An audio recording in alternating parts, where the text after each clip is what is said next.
Love is not a circular path to walk, जहाँ पे head और टेल कि कहाँ पे मीट कर जाते कुछ समझ ही नहीं आ रहा. No, love is not like that. Love always moves in a spiral. मतलब कि अगर सर्कल की बात करें तो इट इज़ 2D शेप. Okay, but love is a 3D and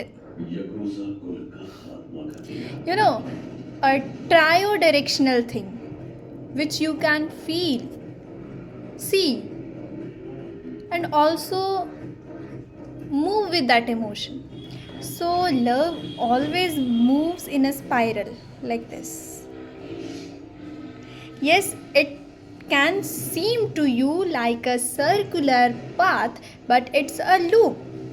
Always, in every plane, you can get a circle, but the next time, if you have climbed up, you will get another circle over that circular path.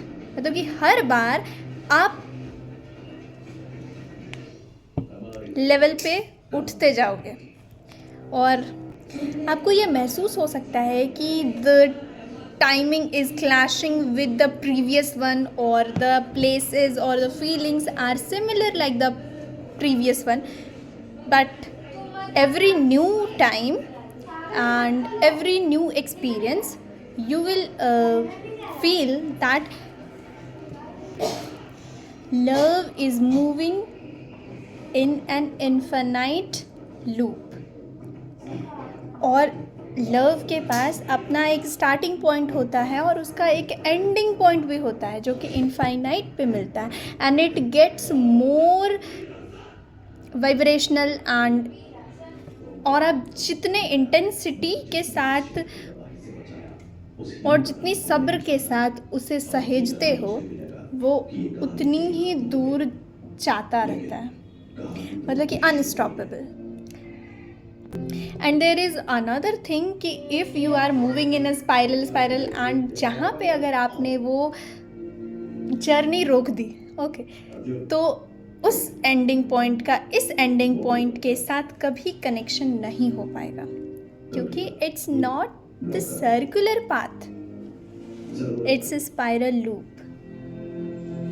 और ज़रूरी भी नहीं है कि दो ends एक साथ connect हो, क्योंकि love is like the wave.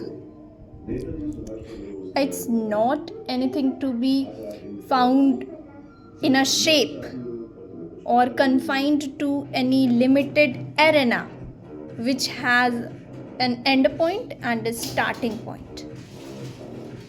तो मैं अपने रूहानी लफ्ज़ों को ज़रा सा फुर्सत देती हूँ और मैं आती हूँ थोड़ा सा रियलिस्टिक वर्ल्ड में. थोड़ा प्रैक्टिकली बात करते हैं कि हम इस टॉपिक के बारे में इतनी कल्पनाएं बना लेते हैं कि जब एक्चुअली में लव सामने आता है या फिर वो फीलिंग या फिर वो पर्सन अगर सामने आता है उसी खूबसूरती के साथ, तो हम उसे ही एक्सेप्ट नहीं कर पाते, क्योंकि हमने पहले ही ये कल्पनाएं बना रखी होती हैं कि भाई अगर वैसा कोई बंदा आएगा तो भाई butterflies will fly around our head, the clouds will be coloured pinkish and this and that. भाई if you have made your biased thoughts कि chapati taste sweet always, and it can't be a simple or normal, then yes, जब आपको असल में चपाती परोसा जाएगा तो आप उसे चपाती बोलोगे ही नहीं, क्योंकि आपने बचपन से यही थॉट बनाए हुए रखा है कि चपाती टेस्ट स्वीट. और जैसे कि अगर बचपन से आप ये सोचते आ रहे हो, ये मान के चलते आ रहे हो कि पैसा is a very luxurious thing and it must be in pocket to survive, तो कितना भी आपको कोई समझा ले कि no, without money also you can survive in this world, और money is not a very fancy और लग्जरी थिंग, आप नहीं समझोगे, क्योंकि आपने बचपन से अपनी कल्पनाओं को ही सच मानते हुए जिया है.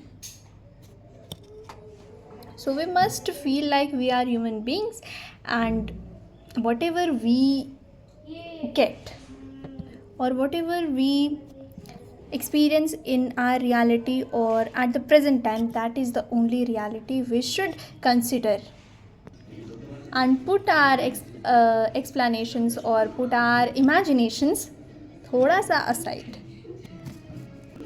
और फिर बात चाहे फूड चॉइसेस की हो, या फिर क्लोथिंग चॉइसेस की, या फिर स्टडी चॉइसेस की, या फिर कोई भी डिसिप्लिन की, या फिर कोई भी डिसीजन की, या फिर बात वो लव की हो, everything works with same law. That is, आप यूनिवर्स से जो भी मांगोगे वो कंप्लीट हो जाएगा. तो स्टॉप मेकिंग इमेजिनेशंस. और and love is not anything to be fantasized. It is just a simple choice of a person, the similar choice which we made for food or something else.